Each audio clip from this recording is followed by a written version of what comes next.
Hello, my name is Kaitlin, um, and I'm going to talk about curiosity in conflict. So, have you ever come out of an argument feeling like a cement truck just spit you out, and you're not really sure what went wrong?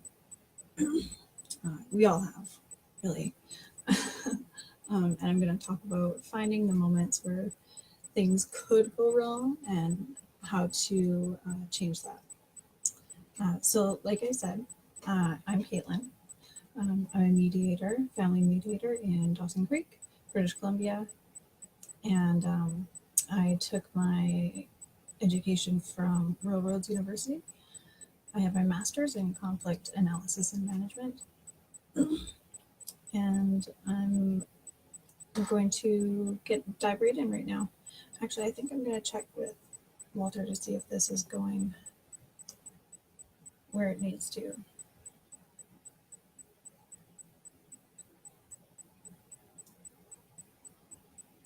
So, how does curiosity help in finding these defining moments and help in changing how things go in conflict? So, when I was at Railroads University, um, we were doing lots of learning about the different kinds of conflict management and different methods of managing different types of conflict and that kind of stuff. And we were staying in the dorms. If anybody's been to Railroads and stayed in the dorms, you definitely know that there's no secrets. Those walls are thin. Um, and so I was staying in the dorms and I heard some people fighting or arguing, not fighting, they were arguing about, I don't even remember what it was about, but they were arguing and it was getting quite heated. They weren't my classmates, I think they were in a different program. And things just kept escalating and things got pretty serious and pretty heated. And then it just stopped. I was totally eavesdropping. And one of them just stopped and he took a minute and he did something that I didn't expect, but it completely diffused the situation. And I'm going to talk about those moments very soon. So, in our conflicts, we have conflicts in our lives. If we have any type of relationship, we're going to have conflicts. It's inevitable. And in all of those conflicts, there's at least one defining moment that can escalate or diffuse the situation. Funnily enough, usually those moments are when our emotions are the highest, or we are judging somebody based on our own assumptions. And that's how those defining moments are missed. We have these assumptions and they are truths, or our emotions are too high, we're blinded by our anger or our fear, something like that. So, how does the curiosity fit in? You want to replace the high emotional reaction or the judgment with curiosity. Simple, right? But it's a lot easier said than done. So, what I want you to do now is take a minute and think about a time you met someone and judge them based on their appearance or demeanor. We all do it. We all have our first impressions of people, and that's just the way of life. However, what if you have replaced that initial judgment with curiosity? You have a big boulder of judgment and assumptions getting in the way of possibly building on that relationship with that person. So, what I'm going to challenge you to do is to get up and walk around that boulder and see what's on the other side. So, how does curiosity help in conflict? I mean, we can always be curious about things, but I suppose people say that curiosity killed the cat, but that's not the case. How does it help? It's going to open up communication. It requires listening and understanding, which are two very different things, and some people don't know that. So curiosity bridges the gap between hearing and understanding, which makes empathy possible. So hearing, people usually sit and listen very vaguely in arguments, right? Most of the time, your brain is thinking about what you're going to say next. If you're planning out your response, are you really actually listening and understanding the person? No, you're not. And so, three keys to true listening is to listen, to understand, and to empathize.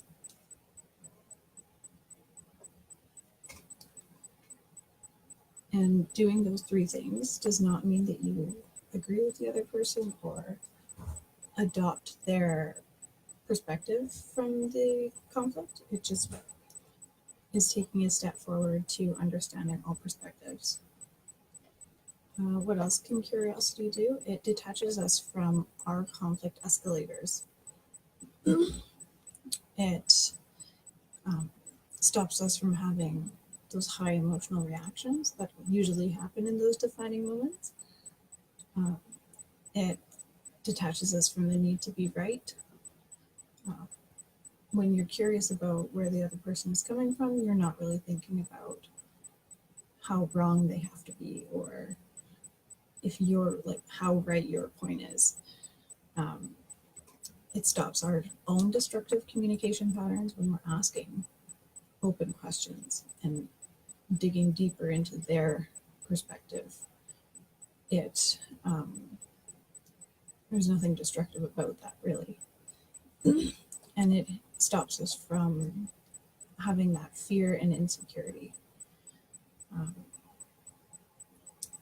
And we all have these patterns that we use that escalate conflict instead of diffuse it. And so having a curious mindset is something that helps us to avoid those.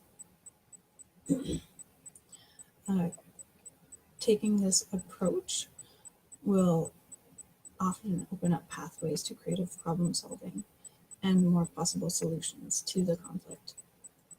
So when you work together with the other person in the conflict, you're going to be able to, like I said, work together on it and then build that relationship to be a stronger one. And with every conflict, you need a relationship, as I said before, with the person. And the stronger that relationship is, the easier conflicts are going to be in the future. So the more you work together on it, the easier it's going to be in the future. And so this is all well and good, I suppose. And you're probably sitting there thinking, sounds lovely, but the other person, you probably have somebody that you're in conflict with or have had several conflicts with in the past on your mind right now. That person's such a jerk. They would they would just walk all over me if I started asking them these questions. When someone feels heard and understood, they usually reciprocate the curiosity.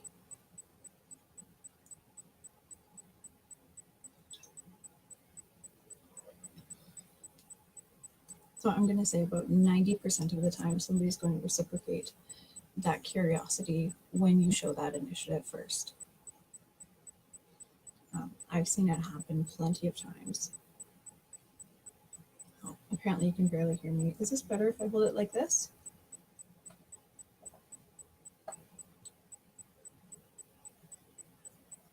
Can you hear me better now? Sorry.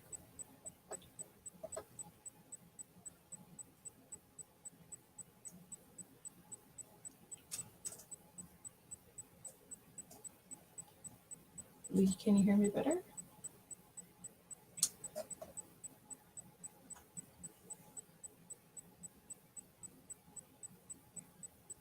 Sorry, my son is sleeping and he's quite a light sleeper, so hopefully this helps. Okay. Seems like some people can hear me and some people can't. Hopefully this is better. So I was talking about when you initiate this curiosity in a conflict. So there, 90% of the time, I will bet you that the other person's going to reciprocate it. There's always an exception to the rule, of course, but what's really the harm in giving it a try, right? So in summary, I guess I want to talk about finding those defining moments. Think about, when do you feel yourself getting the most angry? What assumptions are you making and that you base your judgments on? Take a good look at those. And it takes a lot of practice, it does, to remove yourself, step back from that anger, and just watch yourself and say, oh, this is a moment that I could shift how this conflict goes.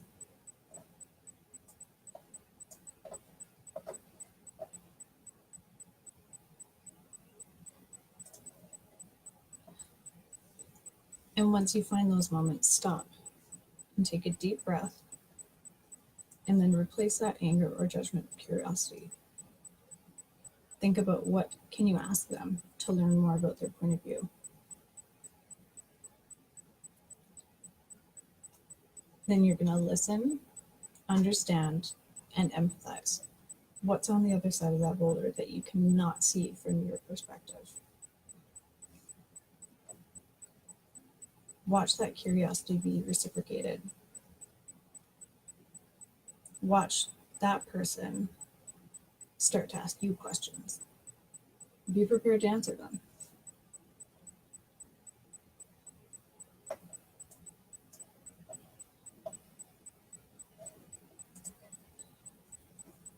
And then find creative solutions and build a stronger bond. I've told people to do this when we've been in mediation sessions, and I challenge them to sit there and only ask open-ended questions. What's an open-ended question? It's a question that starts with what, why, how, who, where.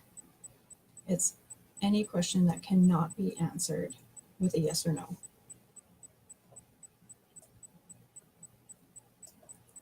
And I've seen it work wonders. People have been at each other's throats in mediation sessions. They've been calling each other names. And this process changes it around in usually half an hour of one person asking questions, only asking questions. And then we take a break and it's the other person's turn. And it works. It works every single time. So I'm going to challenge you guys to practice this daily. Work it like it's a muscle that you work at the gym. I'm going to challenge you to ask one clarifying question, one open-ended question that you normally wouldn't each day to anyone. Don't accept your first judgment. Don't accept your first emotional reaction. Ask. It can be anything. It can be, what do you mean by that? What action did I do to make that made you feel that way? How did you get to that assumption? Tell me more about this. It can be anything like that. So ask and stay curious. That's about all I have on the topic right now. Does anybody have any questions? I am open to answering your questions and anything about any conflict, about what I said.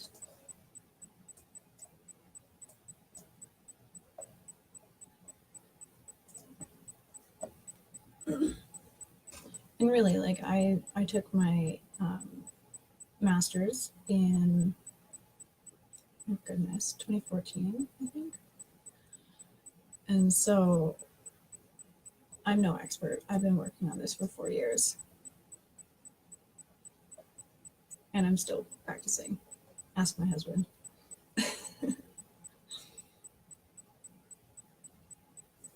Exactly. Habits usually kick in during those moments when emotions are highest.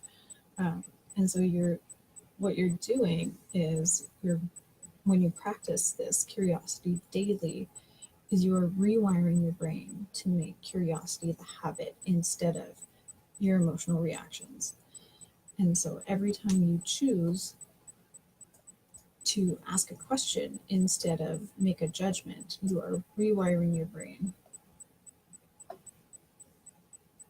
How does one develop the habit of switching on to curious mode? It takes daily practice, and what I did was I made it a habit, and I asked the people closest to me.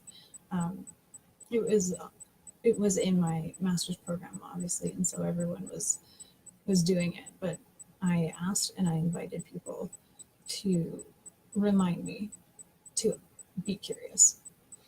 And so one of the things that one of my classmates always said and always still says is stay curious, my friends. He'll sign the end of his emails with it, and it just became a daily ritual that we would remind each other of. And so one thing that I had my close friends do also is when we were getting into a debate or an argument or a disagreement, or I was passing judgment on somebody, if they remembered to, I wanted them to remind me to be curious instead. And so then I would work on asking a open-ended question about that person or about their perspective or something like that. So it really takes a lot, and I'm still working on it, to be honest. Rewiring my brain, it's hard work.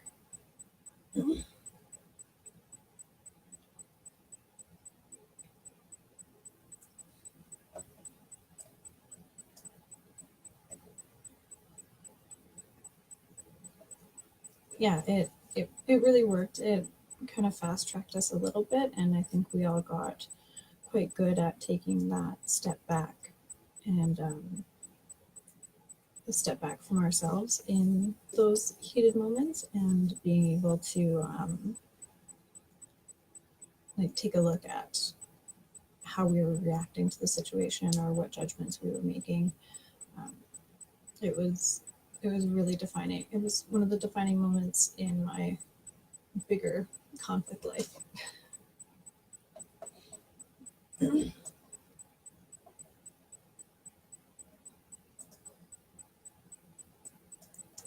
Are there any other questions from anybody right now? Thanks everyone for joining, by the way. I love talking about this stuff. Thanks, Walter.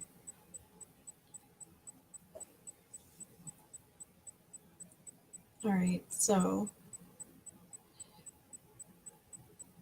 to add on to my challenge of asking daily curiosity questions and open-ended questions, I'm going to challenge you to ask somebody to remind you to do that. Ask your husband or your sister or your best friend or your wife or your mom or dad.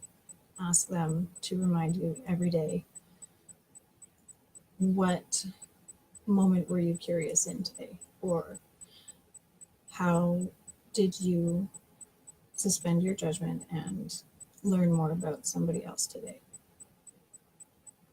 I'm going to add that onto your challenge. Do it for a week and see how you feel every single day. All right. Well, I think that about wraps it up. So a little bit shorter than I had intended, but I want to thank everybody for hopping on here and joining in. And If any more questions pop up, I will be available. Yeah, Megan, I can post them on my page if you want. I'll post them on Kaitlin Fulton, Mediator and Conflict Specialist page. And then they'll be there for you to review.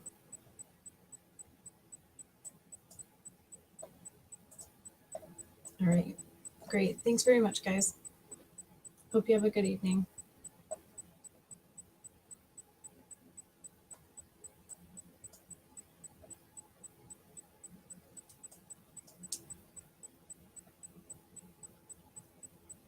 Me too, Walter. Have a good night.